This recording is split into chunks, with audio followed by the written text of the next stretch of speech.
অনেকদিন পর আমরা আবার মিলিত হয়েছি এবং উপস্থিত সকল চিকিৎসকবৃন্দকে যথাযথ সম্মান এবং শ্রদ্ধা জানাই এবং আজকে ক্লাস হবে রেপার্টরি নিয়ে ক্লাস হবে। ওরা 29তম পর্ব সম্ভবত। আচ্ছা আচ্ছা, কথা আমার স্পষ্ট শোনা যাচ্ছে তো? জি স্যার, আওয়াজ শোনা যাচ্ছে। একটা আওয়াজ জি হচ্ছে জি। কোথা থেকে? আচ্ছা, এবার আজকে যে আমরা যেমন প্রতিবারই যেটা করি, আমি রেপার্টারি করণটা শেখাবার জন্য যেভাবে আমরা ডাক্তার কেশি দাসের কাছে শিখেছি, কেশি দাস হচ্ছে আমার গুরু, তার কাছেই আমি শিখেছি। তার ঢঙেই আমি এখন আপাতত করছি। আমি এখন নিজস্ব কিছু করিনি সেরকম কিছু। এটা কমপ্লিট হলে পরে তখন আমি নিজস্ব কিছু লিখতে। তা প্রতিদিনের মতো এবারও আমি একটা মেন্টাল রুব্রিকে আলোচনা করব, যেটা আমি করে থাকি, এবারও সেটা করছি। বেগিং ইন্ট্রেটিং এন্ট্রেটিং বেগিং এন্ট্রেটিং এই একটা রুব্রিক আছে। এইটা কিন্তু আপনারা পাবেন, পাওয়া যায়, কিন্তু এখন মুশকিলটা যেটা হচ্ছে, এখানে ওষুধ খুব একটা বেশি কিছু নাই,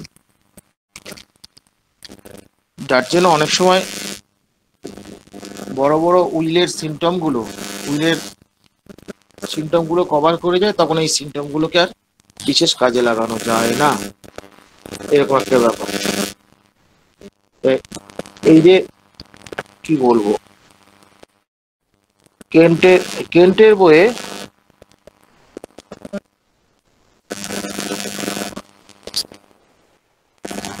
ডান দিকে আছে, বেগিং এন্ট্রি কি আছে, আর্সেনিক আছে আর স্ট্যামোনিয়াম আছে। এখানে একটা শিক্ষার ব্যাপার আছে। এই যে ছোট ছোট রুব্রিক গুলো, মেন্টাল রুব্রিক হলো, একটা দুটো যদি ওষুধ থাকে সেক্ষেত্রে খুব সতর্ক হয়ে কাজ করতে হবে। কারণ ওই একটা আছে দেখেই হয়তো আমি একটাই মেন্টাল বার করতে পেরেছি, আর বার করতে পারি। আমি ভাবলাম মেন্টালকে গুরুত্ব দেবো, ওই ওষুধটা দিয়ে দিলাম, এবং সেই ওষুধটা যদি সামগ্রিকভাবে যদি ট্যালি না করে, সদৃশ্য না হয়, কাজ হবে না। হোমিওপ্যাথি ওষুধ কাজ করে না আমাদের ভুল প্রয়োগের জন্য। হোমিওপ্যাথি ওষুধ নিজে দায়ী না। তা এবার বেগিং মানে আমরা জানি, বেগিং মানে ভিক্ষা করা, এটা তো আমরা সবাই জানি। এন্ট্রিটিং মানে কি? এন্ট্রিটিং মানে হচ্ছে আর্নেস্ট রিকোয়েস্ট। এই যে আর্নেস্ট রিকোয়েস্ট যেটা আছে, এই জায়গাটা কিন্তু একটা আমাদের বুঝতে হবে। আর্নেস্ট মানে খুব খুব কি বলবো, মানে এত পোলাইটলি, এত মৃদুভাবে সে চাইবে, এমন ভাবে চাইবে আপনি তাকে দিতে বাধ্য হবে। ভিক্ষে মানুষ কখন করে? যখন তার থাকে না। এবার ভিখারি যে আছে, সে চাইলো বাবু আমাকে দিন, বলে হাত পেতে বসে আছে, কেউ দেয় কেউ দেয় না। তার জন্য কিন্তু ভিখারির সঙ্গে পার্থক্য কোথায়? এই সিমটমটা সেই জায়গাটা একটু ধরে নেওয়া দরকার আছে। সেটা হচ্ছে যে ভিখারি, আপনি ধরুন রাস্তায় বসে আছে, কেউ দিলে সে হাত তুলে দেয়, দিয়ে আশীর্বাদ করে বা নমস্কার জানায়। আবার কেউ হয়তো দেয় না, পাশ কাটিয়ে চলে যায়, তার জন্য তার কোনো ভ্রুক্ষেপ নেই। কারণ সে জানে যে আমি ভিক্ষে করছি বা ভিক্ষে চাইছি, কেউ দেবে কেউ দেবে না। কিন্তু এইখানে সেই ভিক্ষেটি চাওয়া হচ্ছে তার প্রয়োজনের জন্য, কিন্তু সেটা এমন ভাবে চাওয়া হচ্ছে যাতে সে দিতে বাধ্য। সে কিন্তু রিটার্ন কিছু দেবে না। এই যে তার কাছ থেকে যে আদায় করছে বা তার কাছ থেকে যে নিচ্ছে, এর জন্য সে কোনো রিটার্ন সে করবে না। এখানে হচ্ছে অনুরোধের মাধ্যমে করবে। এই অনুরোধটা কিরকম করে করবে? যেমন ধরুন যেমন ধরুন, ডাক্তারের কাছে, আমি একটা জায়গায় বলছি, ডাক্তারের কাছে কিভাবে অনুরোধ করতে পারে? ডাক্তারের কাছে কিরকম ভাবে, ডাক্তারের কাছে আমরা কি করি? ডাক্তারের কাছে অনেক সময় প্রার্থনা করি, ডাক্তারবাবু একে অপারেশন থেকে বাঁচান। এখানে তো সেই তার কাছে তো আমরা চাইছি, চাইছি তো, এবং খুব আন্তরিকভাবে চাইছি। এটাকে প্রেয়িং বলে। Why praying? না, এখানে সে অপারেশনের থেকে বাঁচাচ্ছে, তার জন্য সে কি টাকা দেবে না তা তো না। ওই যত টাকা টাকা লাগে লাগুক, অপারেশন হাত থেকে বাঁচে। এখানে সে বিনিময়ে দেবে কিছু, আর এইখানে সে দেবে না। এই দেবে না অথচ অনুরোধ করবে, এই যে আদায়টা করবে, এই জায়গাটার জন্যই হচ্ছে বেগিং। আর ওই যে চাইবার কায়দাটা ভীষণ নম্র ভাবে আবেদন করবে। যেমন ধরুন, একটি একটি ছেলে, সে পরীক্ষা দেবে, তা পরীক্ষা দেবে, স্কুলে মাস্টাররা তাকে সাজেশন দিয়েছে, ধরুন এর জন্য সাজেশন দিয়েছে অঙ্ক, অত 5টা অঙ্ক তাকে দিয়ে সাজেশন দিয়েছে। সেই অঙ্কটা কিন্তু সে করতে পারছে না, বা তার পরিচিত যারা আছে তাকে করতে পারেনি, বা তার মাস্টারকে যে দিয়েছিল তিনি করতে পারেননি।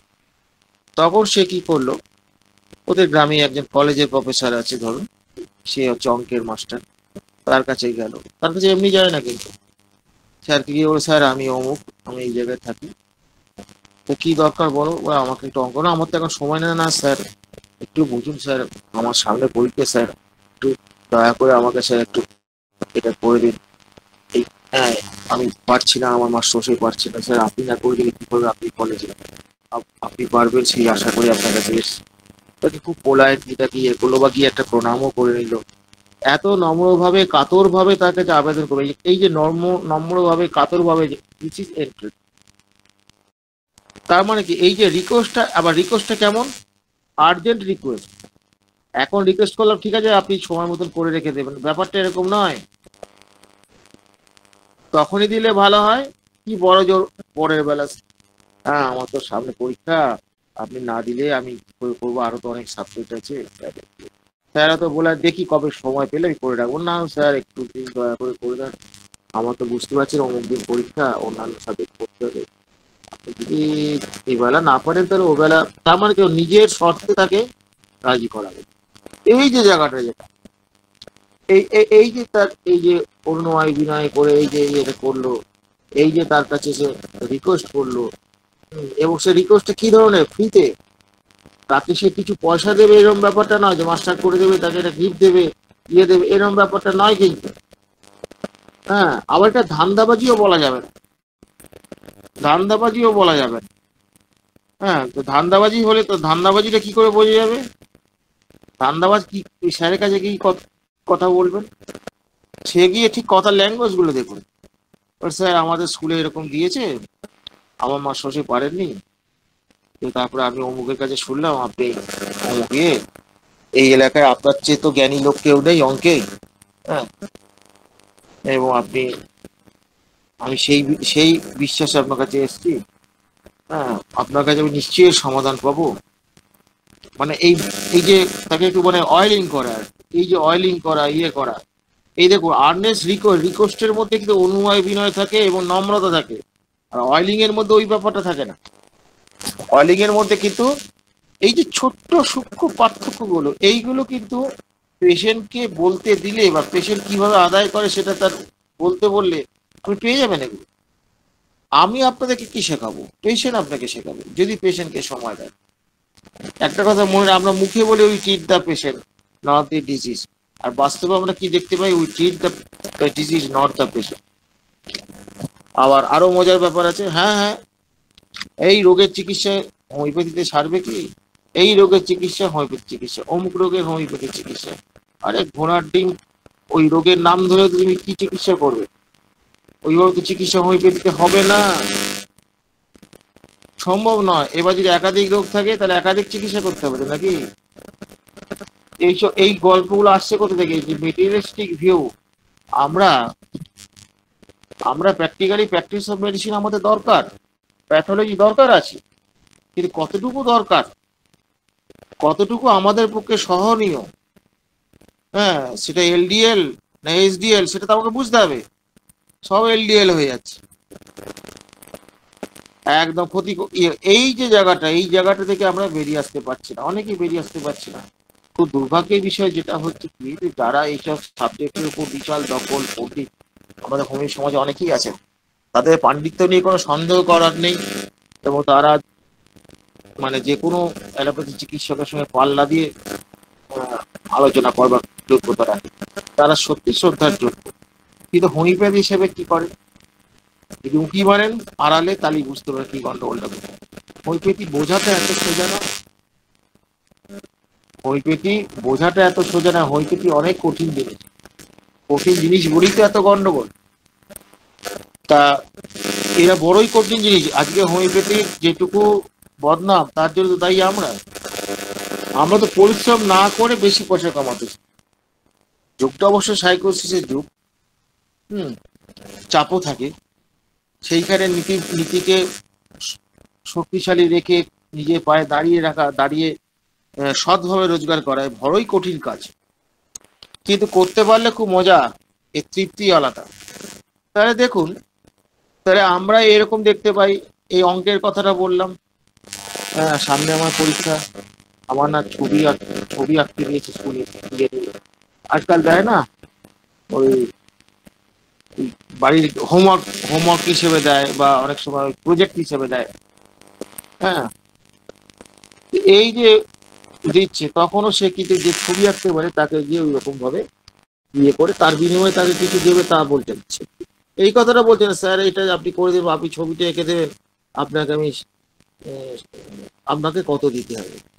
এইটা হচ্ছে সুস্থ চাওয়া। এই চাওয়ার মধ্যে কোনো গন্ডগোল নেই। এবার সে যদি বলে যে পাড়ার ছেলে, এই তোর কাছে কিনে বলে, তোর বাবা আমার পরিচিত, তুই তোর আমার দাদা আমার বন্ধু, কষা কথা বলছিস কেন, যা দিয়ে যাবি করে দেবো, সেটা আলাদা কথা। কিন্তু এইভাবে তো আমরা বলি না, আমরা চাইছি কি করে বাগানো যায়। এবার হচ্ছে হোমিওপ্যাথি ডাক্তারদের ক্ষেত্রে এটা খুব মজার ব্যাপার। হোমিওপ্যাথি ডাক্তার, আমি এক ঘটনা বলি। কোনোভাবে সে আমার নামটি পেয়েছিল, আসামের এক ইয়ে, তিনি হচ্ছে সরকারি হোমিও ডাক্তার, সরকারিভাবে আসামে হোমিও ডাক্তার ছিলেন। তিনি কিন্তু রিটায়ার করেছেন। ভালো পরিচয় করলাম, আপনার সঙ্গে পরিচয় করে ভালো লাগলো। ও ও ও বাবা, দ্বিতীয় পরিচয় আমি ছুটটা একটু অন্যরকম দেখলাম। দ্বিতীয় পরিচয় সে বলে কিনা, আপনার আমি তো আপনার কলিগ হয়ে আপনাকে কিভাবে আপনি সাহায্য করতে পারেন। হ্যাঁ, সাহায্য করতে পারি। আপনি আমাকে আমার চেম্বারে আসবেন, আপনাকে দেখে দেবো। না, আমি চেম্বারে যেতে পারবো না, অনলাইনে আমি দেখতে পাবো। অনলাইনে আমি দেখি না। না, কাইন্ডলি যদি দেখে দেন খুব ভালো হয়। একদিন গেল, 3 দিন 4 দিন এরকম চললো। হুম। তারপরে সে বলছে, দেখুন আমি তো কলিগ, আমাকে তো আপনার সাহায্য করা কর্তব্য। আমার এই আবার কি ধরনের কথাবার্তা, আপনি আমার কতদিনের কলিগ। এবার তাকে পাল্টা আমি দিয়েছি, দিতে সে গুটিয়ে গেছে। আর নেই। এই হোমিও সমাজে দেখবেন, স্যার স্যার স্যার স্যার, একটু আমাকে দেখে দিতে হবে। এবার টাকাটা দেওয়ার বেলায় আর নাই। আরে বাবা, যে মানুষটা খেটে খুঁটে তোমাকে সিলেকশন একটা করে দেবে, তার তুমি মূল্য দেবে না? আমরা তো আমাদের স্যারেদের মূল্য দিয়েছি, তো আমরা স্যারেদের মূল্য দিয়েছি। আমরা আমরা ওই ফকটে ইয়ে করে, আমার ভালো মনে আছে তখন অবস্থা আমার খুবই খারাপ। আমি স্যারকে যখন দেখিয়েছিলাম, প্রথম ভিজিটটা নিলেন, দ্বিতীয় ভিজিটটা নেওয়ার সময় স্যার বলছেন, তুই কি এই ভিজিটে চালাতে পারবি, তো অসুবিধা নাই, তাহলে আমি কিছু কম করে দেবো। আমরা, স্যার আমি হোমিওপ্যাথ, আপনার কাছে আমি হাত পাততে পারবো না। স্যার মুখের দিকে তাকিয়ে হেসে ফেললেন। ইয়েস, হোমিওপ্যাথ প্রত্যেকে আত্মমর্যাদা নিয়ে আমাদের বেঁচে থাকতে হবে। পয়সা না থাকতে পারে, নেই তো নেই, অসুবিধা কি আছে। কিন্তু আমরা এইটা করব কেন? তাকে স্যার স্যার করে, তাকে বেশ ভালো করে তৈলমর্দন করে বা ইয়ে করে ফ্রিতে তাকে করিয়ে নেবো, এটা একটা মজা। তারপরে আবার কি, এসব আমার অভিজ্ঞতাগুলো বলছি। এবার তারপরে কি হচ্ছে না, পরবর্তীকালে যদি আমি ওষুধ লাগবে না বলি, আর পয়সা নেই, আমি তো ওষুধ আর নাই, তাহলে এরা মানুষ কবে হবে? ওষুধ না দেওয়াটা যে বড় কঠিন, বড় শিক্ষা, এরা মানুষ হবে না তো। এই লোকগুলো আপনার কাছে পরিচিত হলে পরে এই লোকগুলো ঘুরঘুর করবে, তার সুযোগ সুবিধাটা নেওয়ার জন্য চেষ্টা করবে, এবং এইভাবে বেগিং এন্ড ট্রেডিং করবে। Be careful. হ্যানিম্যান কিন্তু টাকা পয়সার ব্যাপারে খুব সতর্ক ছিল। তার মানে এই নয় যে গরিব মানুষকে তিনি দেখতেন না, অবশ্যই দেখতেন। সত্যিকারের গরিব মানুষদের দেখা অবশ্যই কর্তব্য আমাদের। তাদের তো দেখার কেউ নেই, অবশ্যই দেখবো, কিন্তু সত্যিকারে গরিব না হয়। তাহলে আমি কি করবো? আর যদি সে দিতে পারে তাহলে অবশ্যই দেবে, দিতে পারলে সে অবশ্যই দেবে। এবার সে যদি বলে যে স্যার আমি এতটা টানতে পারবো না, আমি কতটা পারবেন তাকে সেটা দিন। ফ্রিতে দেখার থেকে কিছু নিয়ে দেখা ভালো। এটা শুধু ডাক্তারের পক্ষে হেলদি নয়, পেশেন্টের পক্ষেও হেলদি। পেশেন্টও হীনমন্যতায় ভুগবেন না, আর পেশেন্ট তো মানুষ, আমি দয়া করার কি? তার আর্থিক অবস্থার জন্য সে হাত পেতেছে, আমি তো দয়া করার কেউ নেই। তাহলে এই বোথ সাইড গুলো খেয়াল রাখতে হবে, আত্মমর্যাদার সঙ্গে আমাদের বাঁচতে হবে, এবং এই ব্রেকিং এন্ড ফিটিং আমরা পাবেন, সতর্ক থাকতে হবে। তো এখানে যেহেতু বেশি কিছু নেই, সিমটম নেই, সেই জন্য আর ডিটেলস আমি যাচ্ছি না। এইটুকু আপনাদের কেমন লাগলো, বা এটার উপরে কারো যদি কোনো যোগ করার বা প্রশ্ন করার থাকে এটা অবশ্যই করবেন, আমি চেষ্টা করছি। আমি এই রুগীকে এই জায়গাটা আমি শেষ করবো।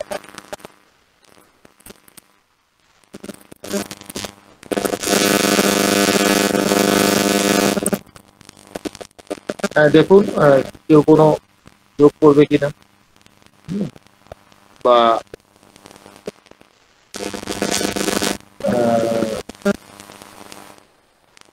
বুঝতে কারো অসুবিধা হয়েছে কিনা, সবগুলি মিলিয়ে বলছি।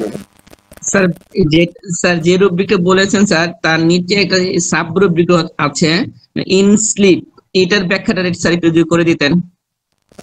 ওরে বাবা, ঘুমিয়ে ঘুমিয়ে ওরকম বলবে, ঘুমিয়ে ঘুমিয়ে যেরকম দেখছে সেরকম বলবে, ঘুমিয়ে ঘুমিয়ে। আমি সিমটম পাইনি রে ভাই, বেগিং আমি পেয়েছি, বেগিং আমি অনেক পেয়েছি, কিন্তু বেগিং এর মধ্যে সিমটম কোথায়, ওষুধ কোথায়? শুধু আর্সেনিক আছে, স্ট্যামোনিয়াম আছে। আচ্ছা ঠিক আছে, আছে। এবার আর্সেনিক স্ট্যামোনিয়াম তো অন্যান্য সিমটম সাপোর্ট লাগবে তো, সাপোর্ট না লাগলে আমি দেবো কি করে? আমার কথাটা বোঝা গেছে? আপনি যে সিমটমটা বলেন ওটা আমি জীবনে পাইনি রে ভাই।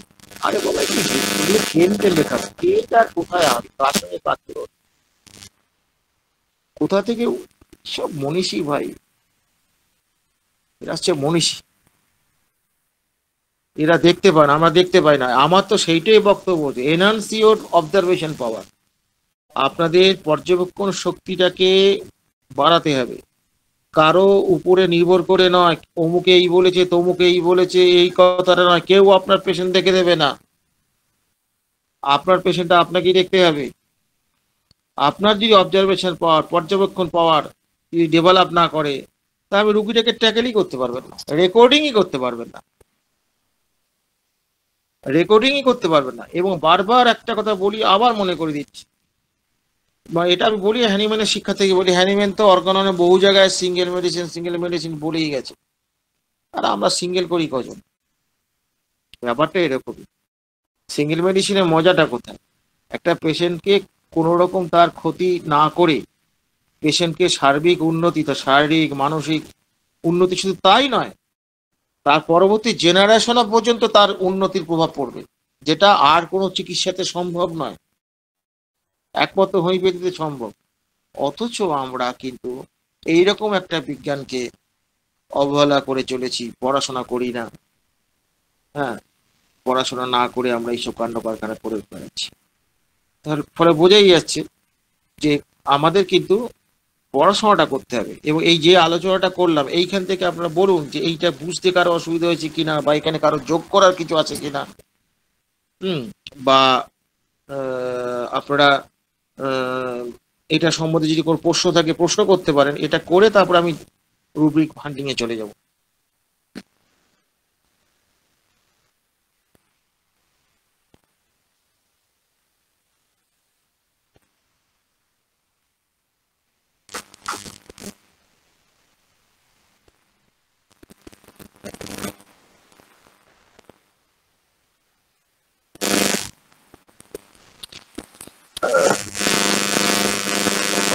সাগর কি ঢুকেছে?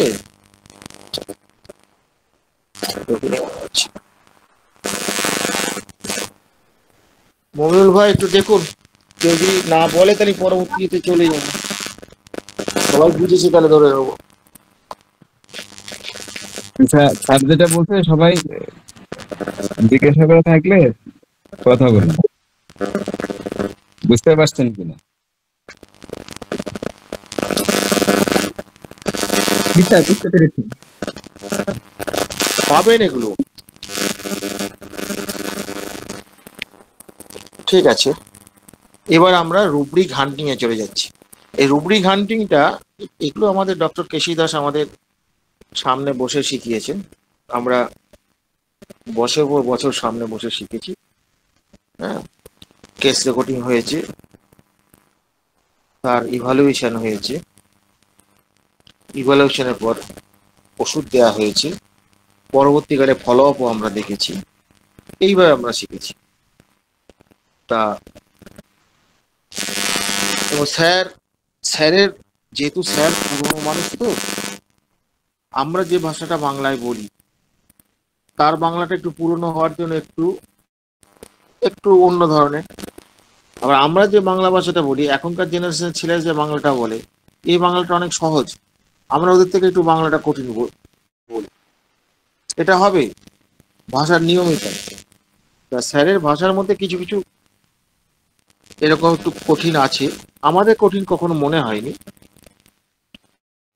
কিন্তু আপনাদের লাগতে পারে, কারণ স্যারের কাছে শিখেছি তো বহু বছর আগে শিখেছি। তারপরে তো প্রায় 40 বছর, 40 বছর না, প্রায় 30 বছর পেরিয়ে গেছে, তো 30 বছর বেশি হয়ে গেছে। তাহলে এখন তো বাংলা ভাষা অনেক সহজ হয়ে গেছে। হ্যাঁ, তা আজকে আমরা সেই আলোচনাটাই করব। এখানে এই আলোচনার মূল উদ্দেশ্য যে একটা ভাষার অন্তর্নিহিত অর্থকে বুঝে নিয়ে রুব্রিকটাকে চয়েস করা। ভাষার অন্তর্নিহিত অর্থ, সব সময় রোগীর অন্তর্নিহিত অর্থটাকে বুঝতে হবে। অন্তর্নিহিত অর্থটাকে না বুঝলে কিন্তু আপনি বুঝতে পারবেন না। হ্যাঁ,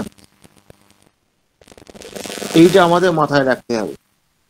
অন্তর্নিহিত অর্থটা তার মানে কি, দেখুন, অর্গানন বলছে internal essence of the disease. Internal essence of the disease, এই কথাটাকে হ্যানিম্যান বলেছে। তাহলে আউটওয়ার্ড ম্যানিফেস্টেশন যেটা হচ্ছে, তার internal essence of the disease, ওইটাকে ধরতে হবে। হ্যানিম্যান তো পরিষ্কার বলেছেন অর্গাননকে, মানে আমাদের দেশে পণ্ডিতেরা অর্গাননকে একদম মানে জমের মতো ভয় পায়। অর্গাননটাকে ছড়িয়ে দিলে পরে ওদের পণ্ডিতি করা, গবেষণা করার অনেক সুবিধে পায়, আর ওটাকে ধরলেই বিপদ হয়ে যায়। আরে বাবা, আপনারা অর্গাননটা ভালো করে পড়ুন এবং অর্গাননের নিরিখে ইয়ে করুন, যাচাই করুন, কে কত বড় পণ্ডিত সব ধরে ফেলবে। হুম, এবার আসা যাক, আমরা মূল আলোচনার জায়গায় চলে আসি। স্যার আমাদের এইভাবে শিখিয়েছেন, একটু একটু করে এগোবো। মন দিয়ে কথাগুলো শুনুন, এখানে প্রত্যেকটি কথা কিন্তু খুব মূল্যবান কথা।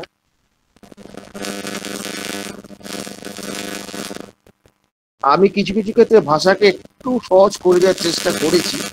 স্যারের ভাষা তো, হাজারো কামাতানি শিক্ষক গুরু, চট করে আমি এটা করতে চাই না, কেমন যেন একটা ভেতরে কষ্ট লাগে আমার। স্যারের ভাষা আমি চেঞ্জ করব। যাই হোক, শুরু করছি। সাফল্য পেতে অধৈর্য হলে চলবে না। সাফল্য পেতে অধৈর্য হলে চলবে না। তার বাবা তার ছেলেকে উপদেশ দিচ্ছে, কি মাস্টার তার ছাত্রকে উপদেশ দিচ্ছে। কি উপদেশ দিচ্ছে? না, সাফল্য পেতে হলে অধৈর্য হলে চলবে না। সহজ বাংলা করলে কি হবে? অধৈর্য হলে সফলতা আসবে না। এই তো মানেটা। এইটা যদি হয়, তাহলে এবার এটা রুব্রিক কি হবে?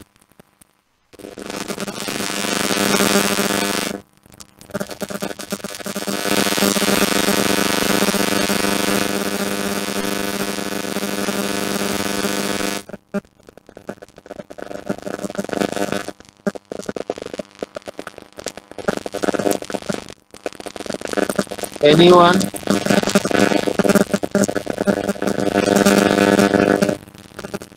আজকে পিজুন এসছে নাকি? পিজুন তো বেশ বলে ভালো। কি এসছে?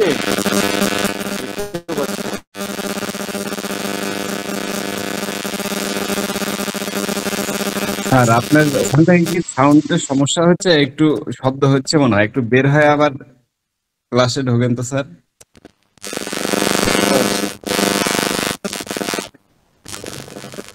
শব্দ হচ্ছে স্যার।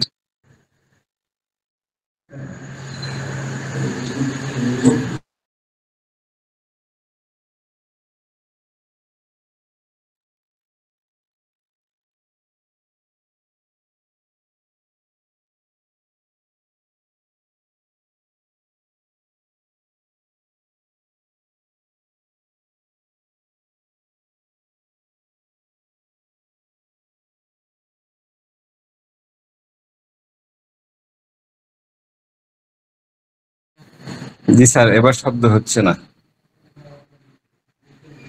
পাখা চলছে তো, উপরে পাখা চলছে। ওই একটা সাউন্ড ডিস্টার্ব করতেছে, কেমন যেন ভ্যারঝ্যাট করতেছে। হ্যাঁ হ্যাঁ, হতে পারে। আচ্ছা স্যার, কন্টিনিউ করেন। এবার শোনা যাচ্ছে তো? সবাই একটু মিউট করে রাখেন, তাহলে বোঝা যাবে কোথা থেকে সমস্যাটা হচ্ছে। মাঝে মধ্যে একটু সমস্যা করছে স্যার, এটা হলো বিষয়। হ্যাঁ হ্যাঁ হ্যাঁ, কে বলছে এটা? হ্যাঁ হ্যাঁ, Obaidur Rahman. Yes, you are correct. পাতাটা বলে দেন। You are correct. Okay sir. আপনি বলে দিন, আপনি পেরেছেন, আমি বলুন দেখি। আপনি মুখটা খুলুন, আমি দেখে নিয়েছি। হ্যাঁ স্যার, 53 পেজ, মাইন্ড ইমপ্রেশনস। দেখবেন ইকো হচ্ছে কি না? আচ্ছা, অনেক সময় মা এসে বলছে এই ছেলে বুদ্ধি শুদ্ধি ভালো। স্যার আপনার অন্য আর একটা ডিভাইস চলতেছে এই একই রকমের মোবাইল টাইপের কিছু একটা, ওইটার জন্য এটার মানে সাউন্ড ইয়ে করতেছে। আচ্ছা দাঁড়ান, আমি তাহলে ইয়েটা করি। এবার শোনা যাচ্ছে কি? স্যার শুনতে সমস্যা হচ্ছে না, কিন্তু ওই যে আরেকটা ওইটা ফ্রিকোয়েন্সি টানতেছে, তো যার কারণে ওই গ্যার গ্যার করতেছে। আপনি কথা বললে ওই গ্যার গ্যার করে স্যার। তাহলে কি পাখাটা বন্ধ করে দেবো?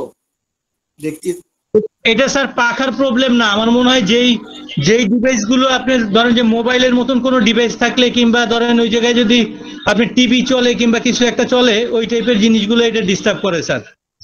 কোনো টিভি চলছে না, আমি দোতলায় আছি, আর টিভি চলে নিচে আছে। এখন ঠিক আছে কিন্তু স্যার, এখন ডিস্টার্ব হচ্ছে না। আচ্ছা আচ্ছা আচ্ছা, ঠিক আছে। হ্যাঁ, সাউন্ডের ব্যাপার তো, ভালো করে না শুনলে খুবই অসুবিধা। হ্যাঁ, এটা থ্যাংক ইউ, এটা আপনি সুন্দর বলেছেন। হ্যাঁ,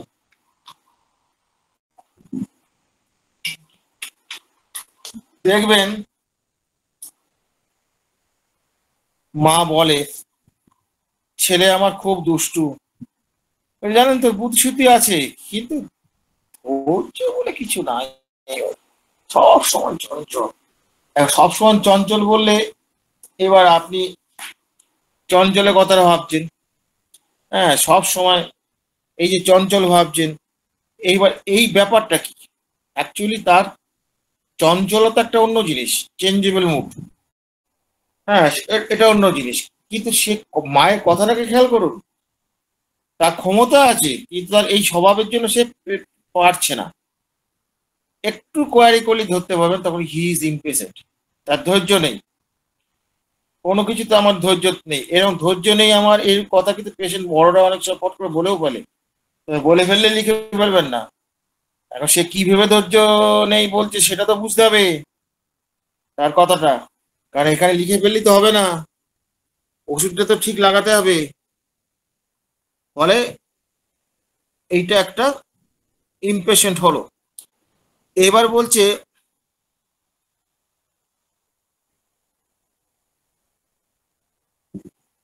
সঙ্গ এড়িয়ে চললে হবে না। স্যার এখানে পরিহার লিখেছেন, পরিহার বাংলাটা অনেকেই বুঝতে অসুবিধা হবে। সঙ্গ এড়িয়ে চললে হবে না।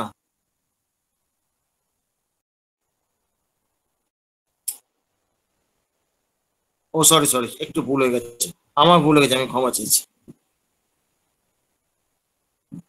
পরিহার মানেটা ঠিক আছে, পরিহার করলে চলবে না। এইটার মানেটা অ্যাকচুয়ালি হচ্ছে কি,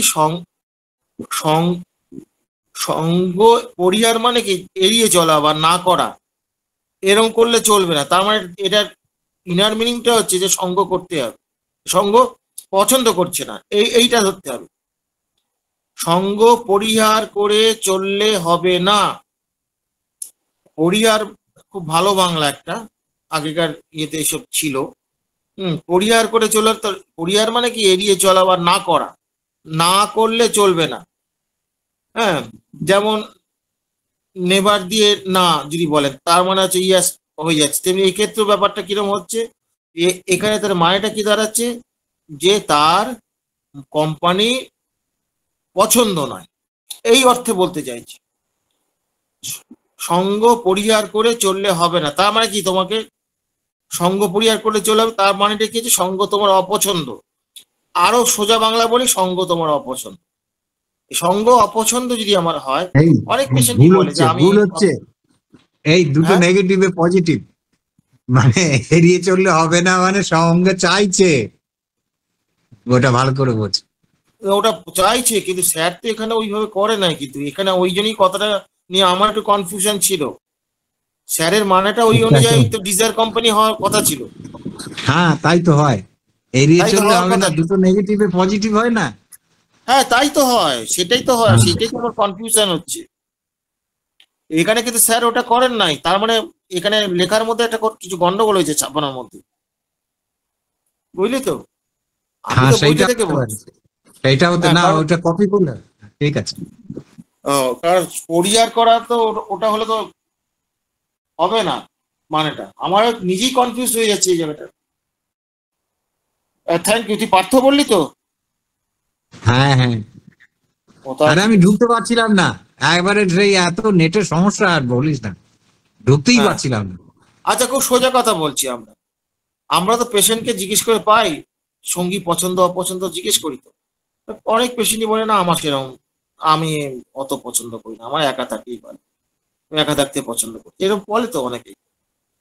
তা তখন আমরা কি কি রুব্রিকটা নেই, আমরা আমরা সাধারণত মাইন্ড কোম্পানি অ্যাভারশন টুল, কিন্তু আরেকটা আছে এর সঙ্গে, আরেকটা এই গ্রুপের একটা রুব্রিক আছে, সেটা কোথায়?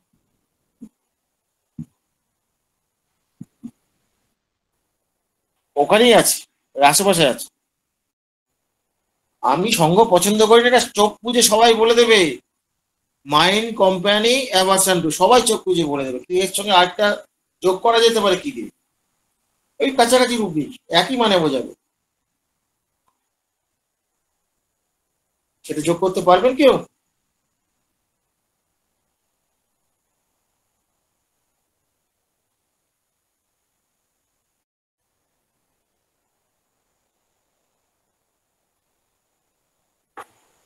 হ্যালো,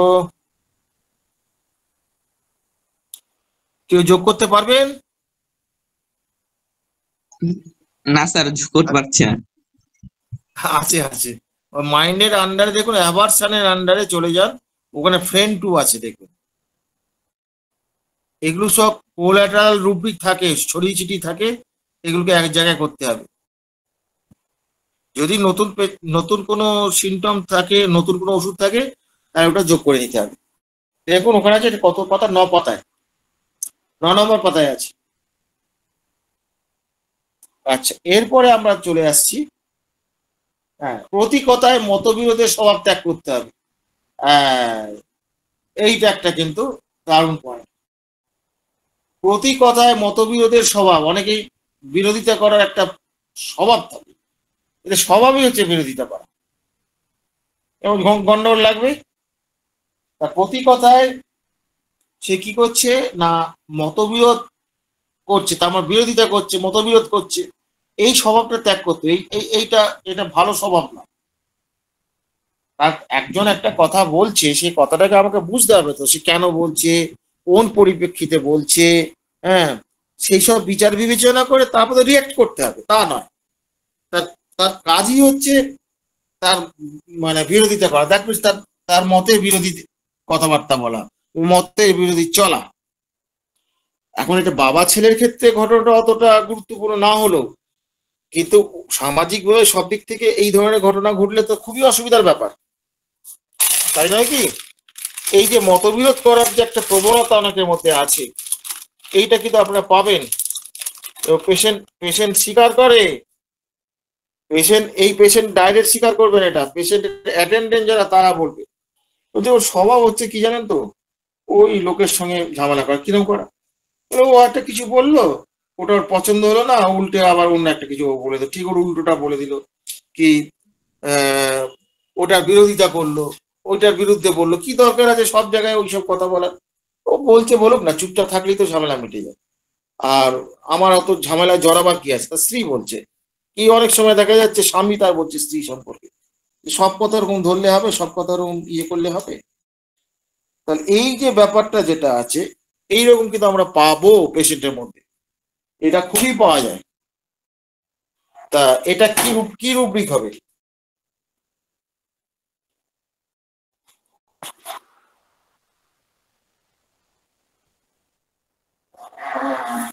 এই যে প্রবণতাটা,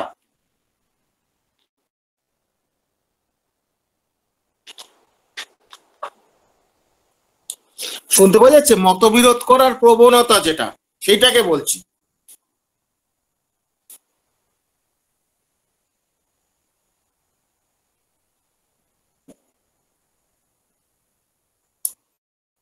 কারো কাছে কি পরিষ্কার হয়নি এটা?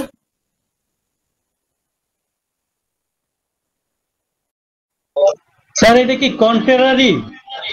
হ্যাঁ, কন্ট্রারি স্যার?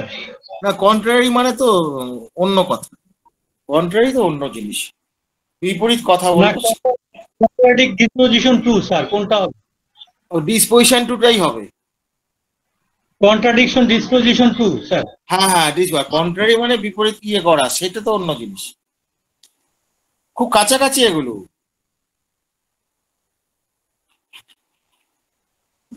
তো হচ্ছে সে তার সবকিছুর ক্ষেত্রে প্রতিকূল পরিবেশ ক্রিয়েট করেছে, এরকম না? হ্যাঁ, আর ওর পরে কন্ট্রাডিকশন যদি না মিলে সে সেটা প্রতিবাদ করে।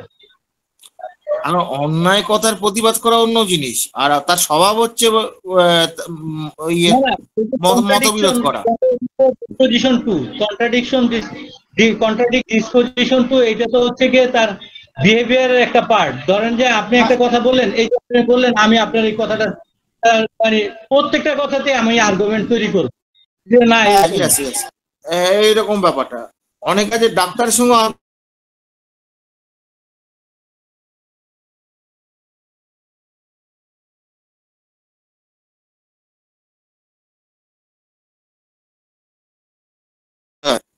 এই জায়গাগুলো সতর্ক থাকতে হবে। খদ্দের পালিয়ে যাবে, এই ভয় পেলে চলবে না। পালিয়ে গেলে যাক, পালিয়ে গেছে এমন ঘটনাও আছে, আবার কয়েক বছর পরে ঘুরে এসছে। থ্যাংক ইউ, এটা আপনি তো পারবেন, আমি জুনিয়রদের কাছ থেকে আশা করছি না। আচ্ছা, এখানে স্যার এরপরে একটা দিয়েছেন, হতে হবে বিবেকী শান্ত স্বভাবের মানুষ। হতে হবে বিবেকী শান্ত স্বভাবের মানুষ, এই দুটোর মধ্যে দুটো রূপই এখানে আসবে। হতে হবে বিবেকী শান্ত স্বভাবের মানুষ।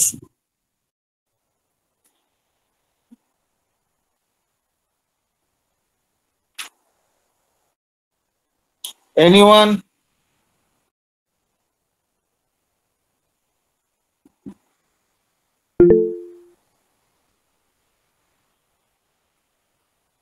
না না, বিবেকী শান্ত স্বভাবের মানুষ, শান্ত স্বভাব বলা হচ্ছে কিন্তু, শান্ত স্বভাব আর কোয়াইট মানে শান্ত আছে। শান্ত স্বভাবের মানুষ, দুটোর মধ্যে সূক্ষ্ম পার্থক্য আছে। আপনি চুপচাপ আছেন, কোয়াইট, কিন্তু আমার স্বভাবটা হচ্ছে শান্ত। সামান্য তফাৎ আছে, এটা ব্যক্তির বৈশিষ্ট্য একটা। তো তবু চেষ্টা করছেন, ধন্যবাদের জন্য। হ্যাঁ, কেউ বলুন দেখি, কেউ বলেছে কিনা। না, কোয়াইট স্পেশাল না।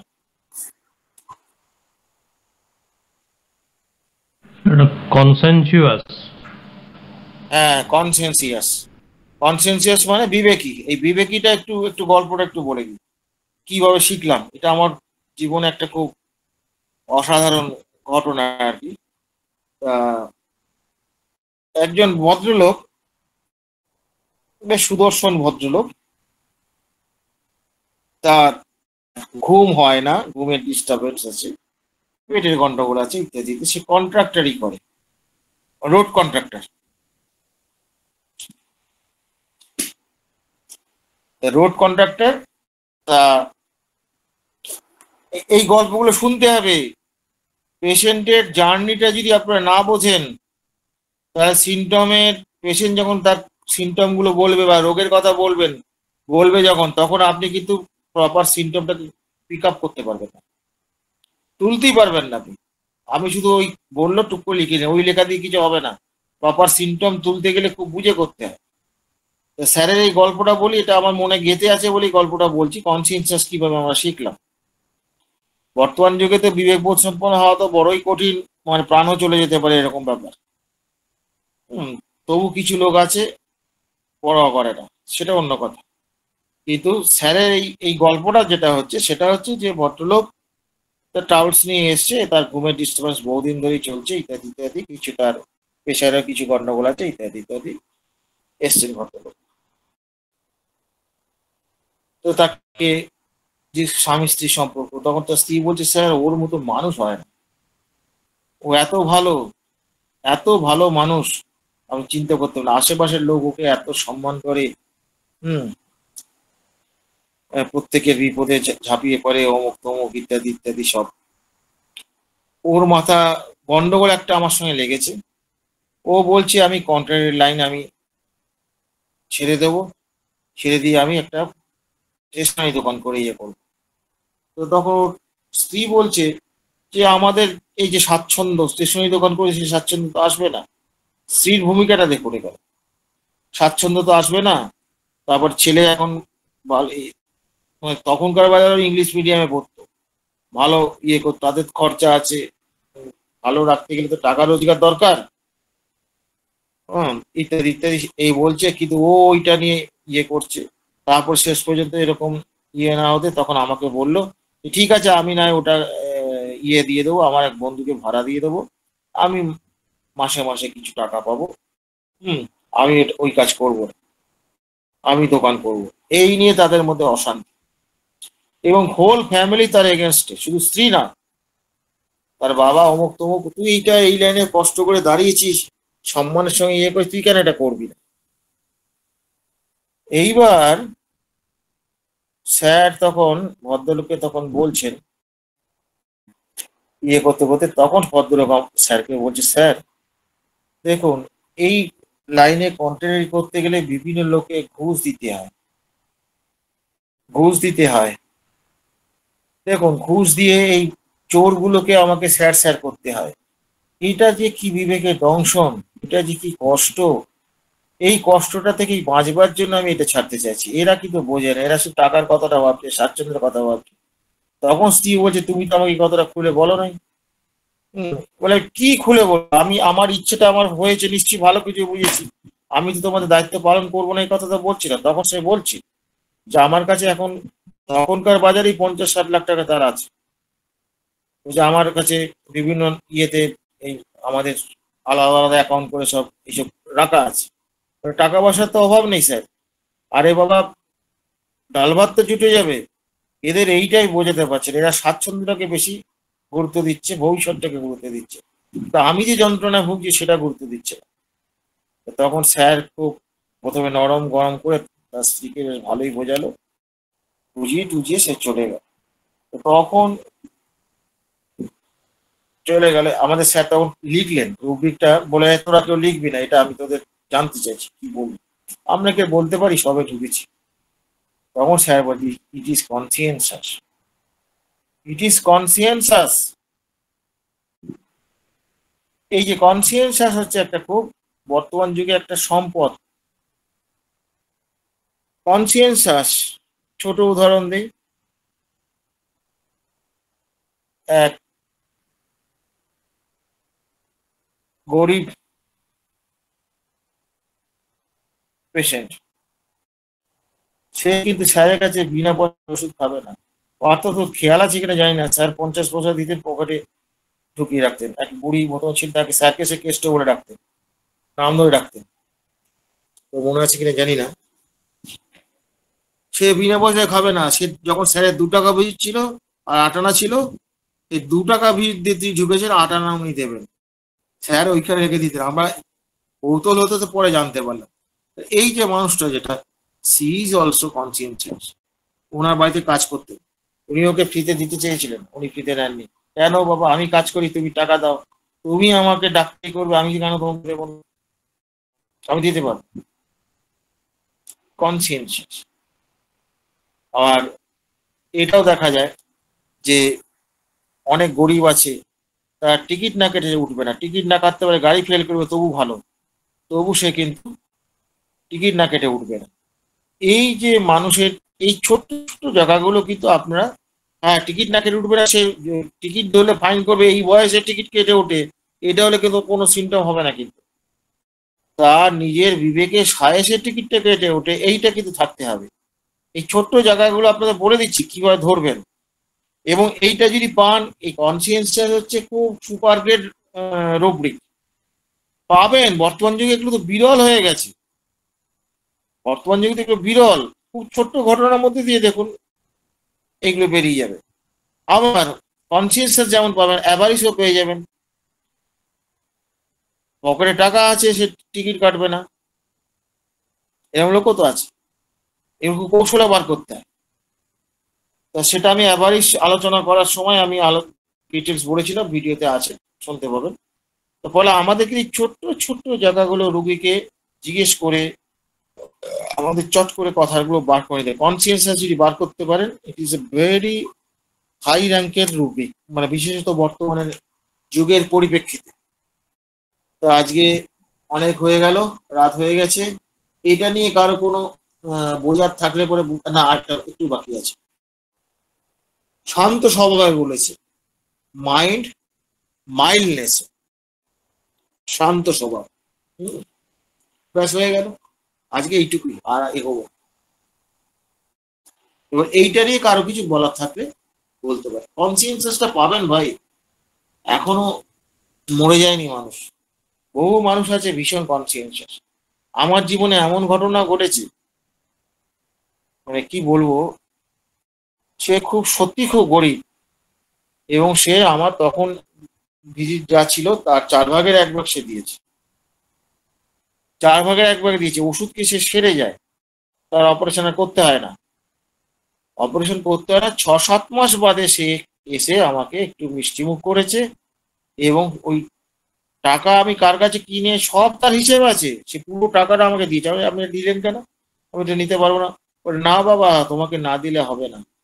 হ্যাঁ, আমার তো সত্যি অভাব ছিল, এখনো অভাব আছে। হ্যাঁ, কি তুমি আমাকে শাড়ি দিয়েছো বাবা, আমি কম দিয়েছি বলে তুমি শাড়ি দাওনি তো? আমি তোমার টাকা মারবো কেন?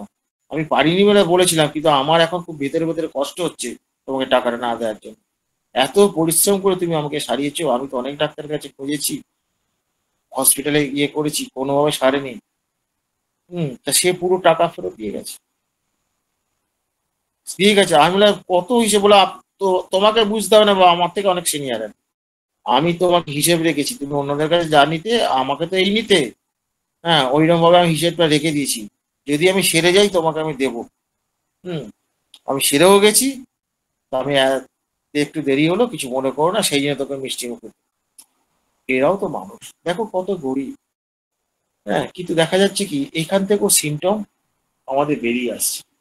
এই যে যখনই আপনি একটা ডিজিজের ঘটনা, এই ডিজিজটা ভুগছেন কোন সময়, না এই সময় ভুগছি, এই সময় থেকে ভুগছি, তার আগে কি কি ঘটেছে, এই যে তার ইয়েগুলো, তার জার্নিগুলো যদি আপনারা পড়েন, জার্নিগুলো পড়লেই দেখবেন প্রত্যেকটা পেশেন্টের জার্নি আছে,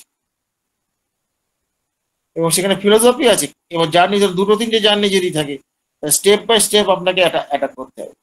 এগুলো খুব মজার জায়গা, কিন্তু এগুলো এরকম মৌখিকভাবে বলা যায় না, কিন্তু সামনে দেখিয়ে দিলে পরে সুবিধা হবে। তবে আপনারা যদি রেকর্ডিংটা খুব ভালো করে করেন, তাহলে কিন্তু আপনার পক্ষে সম্ভব। আপনারা নিজেরাই বুঝতে পারেন কোনটা লাগবে, এটা আমাকে বলতে হবে। আজকে মোটামুটি এইটুকু বলি শেষ করলাম।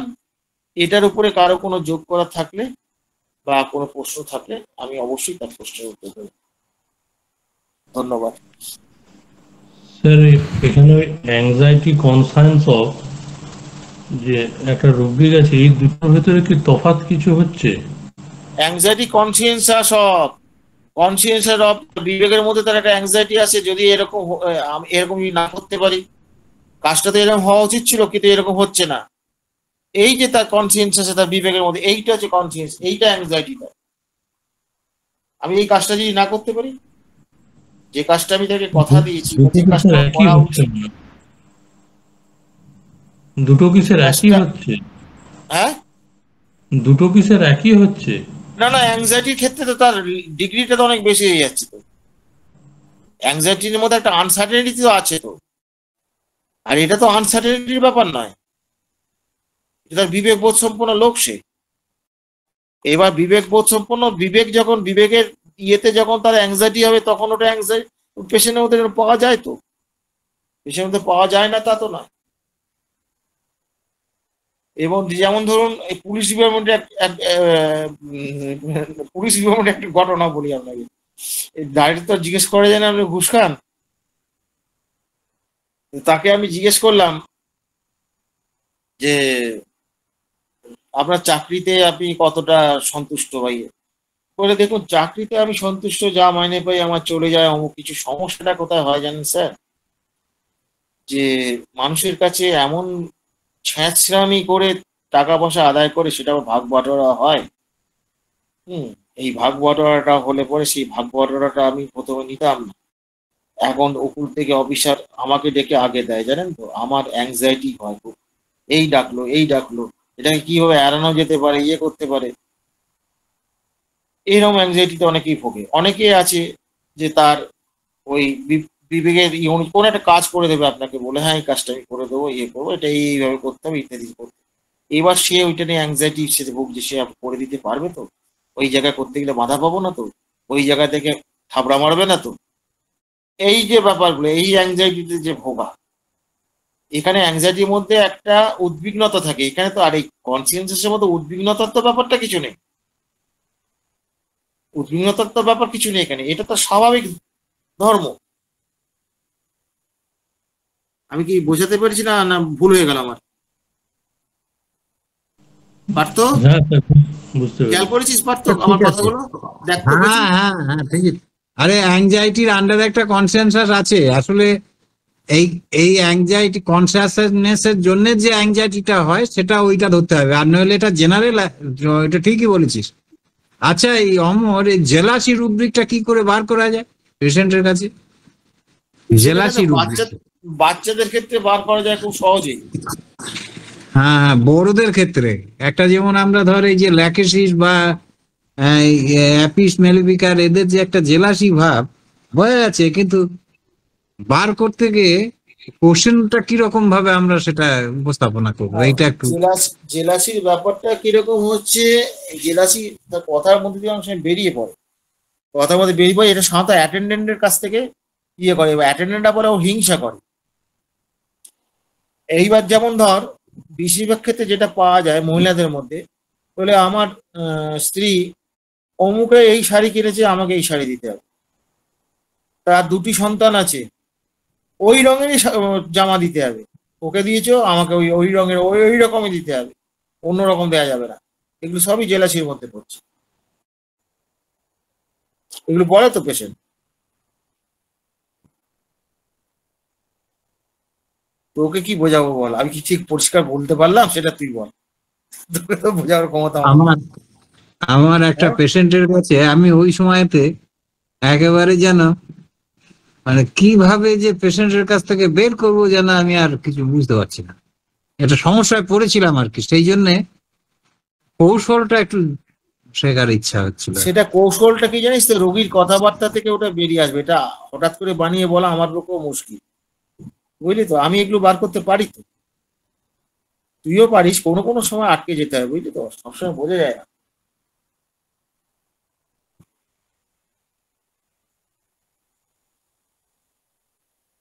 ট্রাই আর টু হচ্ছে, আর্ট, এইটাই হ্যাঁ মাঝে মাঝে ওটাই তো। সমস্যা হয়। আর তো তুই এই যে এই দেখ ফেসবুকে তুই দেখবি, এগুলো একটু খেয়াল করে দেখতে হবে, ফেসবুকে দেখবি তুই একটা, তুই কথা বলেছিস, ইয়ে করেছিস, তার এগেনস্টে তার যে কথাগুলো তোকে যে রিপ্লাই যেতে, সেই রিপ্লাই থেকে দুটো জিনিস হতে পারে। এক হতে পারে তার ইগো যদি বেশি থাকে তাহলে তো ইয়ে করবে, তো তোর ওটা ভুল প্রমাণিত করার জন্য সে কিছু কথা বলবে, বা অথবা দেখা যায় তার স্বভাবই হচ্ছে প্রত্যেকের এরকম ভুল ধরে পারে না, সেটা হলে তখন সেন্সুরিয়াস হয়ে যাবে। আর তোর ওটা ভুল ধরে নিজেকে একটু হাইলাইট করার চেষ্টা করবে, এই যে নিজেকে হাইলাইট করার চেষ্টা করছে এটা ইগোটিজম বটে, কিন্তু এটা জেলাসিও তো অলসো। আমার কথাটা বোঝাতে পেরেছি? না না, সেটা তো বোঝা গেছে, ওটা তো সহজ হলো, কিন্তু একটা পেশেন্টের, নির্দিষ্ট পেশেন্টের কাছে, আবার যে পেশেন্ট গুলো একটু বোকাটে স্বভাবে কম কথা বলে, আচ্ছা ল্যাকিসিস পেশেন্ট যে লোকাসিটি থাকে, এই লোকাসিটি ছাড়া কি ল্যাকিসিস পেশেন্ট হতে পারে? হ্যাঁ অবশ্যই হতে পারে, হ্যাঁ, তাহলে সেই অবশ্যই হতে ক্ষেত্রে পারে। লোকাসিয়াস বলে- প্রথমে থাকে না, ল্যাকেসিস ওটা ডেভেলপ করতে সময় লাগে বাবা। ল্যাকিসিস দিতে গেলে একটা যে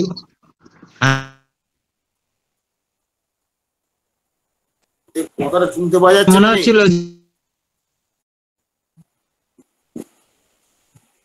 তোর কথা শুনতে পাচ্ছি না। ও গন্ডগোল হয়েছে। আচ্ছা স্যার, নেটওয়ার্ক প্রবলেম মনে হয়।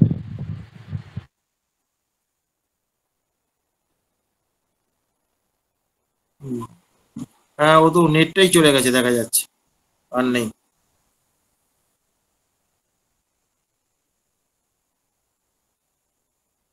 গেছে। ভালো প্রশ্ন তুলেছিল।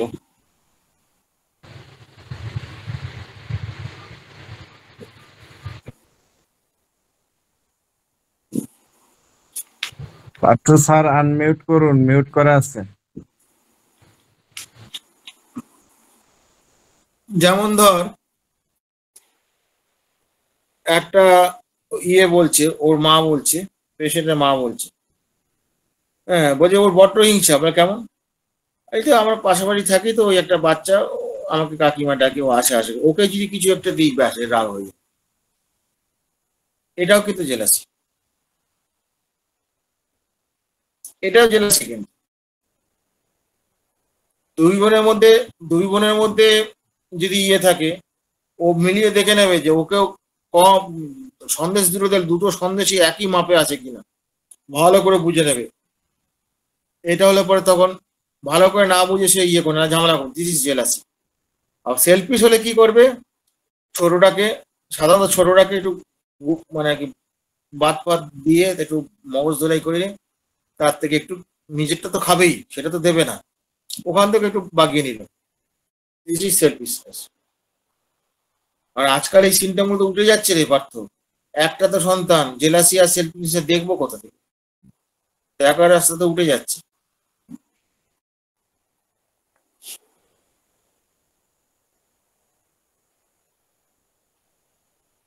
মোটামুটি হলো। কারো কোনো বলার আছে? নাহলে আমরা বন্ধ করে দেবো, রাত হয়ে গেছে অনেক। কারো কোনো প্রশ্ন থাকলে প্রশ্ন করতে পারেন।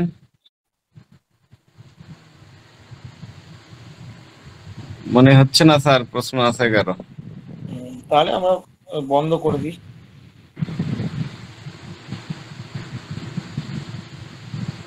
কারো কি কোনো প্রশ্ন আছে?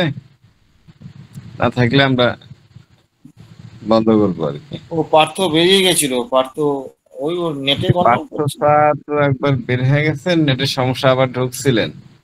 হ্যাঁ স্যার কিছু যেটা বলতেছিলেন অসমাপ্ত রয়ে গেল, দেখি একটু wait করি। তারপর দেখছি চলে গেল স্যার স্যার নিজে পার্থ নিজে। স্যার আবার চলে আসছেন। আরে আমরা বুঝেছি রে। আমার নেটওয়ার্ক সমস্যা স্যার। হ্যাঁ হ্যাঁ, ভীষণ সমস্যা হচ্ছে, এত সমস্যা এখন সব এই- জায়গায় হচ্ছে না, এটা নেটের সমস্যা সব জায়গায়। তুই একটা বলছিলিস রে, বলতে বলতে তুই তোর নেটে গন্ডগোল, তুই ওইটা বলে দে। কোনটা? তুই বলছিলিস না একটা রুগীতে এসে আটকে গেছিলিস? হ্যাঁ ওইটা একটা, তারপরে কখনো কখনো ফিক্সড আইডিয়াতে বলছিলাম যে ওটা অ্যাটেন্ডেন্সের কাছ থেকে বের করে নেওয়াটাই মনে হয় ভালো। যদি হ্যাঁ। অ্যাটেন্ডেন্স থাকলে সুবিধা হয়, ওইগুলো এই সেনসিটিভ কোশ্চেন গুলো তো ডাইরেক্ট করাও যায় না, কখনো কোনো কোশ্চেনটি ডাইরেক্ট হয় না, কিন্তু যেন কখনো কখনো যেন একটু সমস্যা হয়, তো সেই এবার সময় দেখ- মনে হয় অ্যাটেন্ডেন্সের কাছ থেকে খানিকটা ক্লিয়ার হওয়া যায় যদি সেই রকম ঘনিষ্ঠ কেউ থাকে। এবং হ্যাঁ বল। আরেকটা মুশকিল কি জানিস তো, বাচ্চাদের সেলফিশনেস জেলাসি বার করা মুশকিল, সব তো সিঙ্গেল বাচ্চা, বার করবি কি করে? পেশেন্ট বলছে বলে জানেন তো, আমার পাশে একটা বাচ্চা আমাকে কাকিমার ডাকে আসে, ওকে যদি একটু লজেন্স দিই বা কিছু দিয়ে আমার মেয়ে খুব রাগ করে, ওকে কেন দিলে, দিস ইজ অলসো জেলাসি। তাকে জিজ্ঞেস করলি তুই রাগ কেমন, মেজাজ কেমন, তার উত্তর সেটা বলছে। আর সাধারণত যেটা রিমার্কেবল সেটাই তো বলে। ঠিক আছে, অনেক রাত হয়ে গেল, আমরা 11টা বেজে গেছে, আমরা শেষ করে দিচ্ছি। আর কোনো প্রশ্ন পাওয়া গেল না, আমরা তাহলে সবাই বিদায় দিচ্ছি। ও পার্থ তো শুনতেই পাচ্ছে না, কি ব্যাপার কে জানে, পার্থ স্যারের নেট প্রবলেম আর কি। ও নেটে গন্ডগোল আছে কিছু। আমার কথা আপনারা শুনতে পেয়েছেন? জি জি স্যার, আপনার কথা শুনতে তাহলে ঠিক আছে। পাচ্ছিলাম। ঠিক আছে, তাহলে বন্ধ করে দিই। জি স্যার, বেরিয়ে যাচ্ছি। ধন্যবাদ সকলকে সবাইকে। শুভরাত্রি। জি, শুভরাত্রি জানিয়ে আজকের মতো সমাপ্ত ঘোষণা করছি।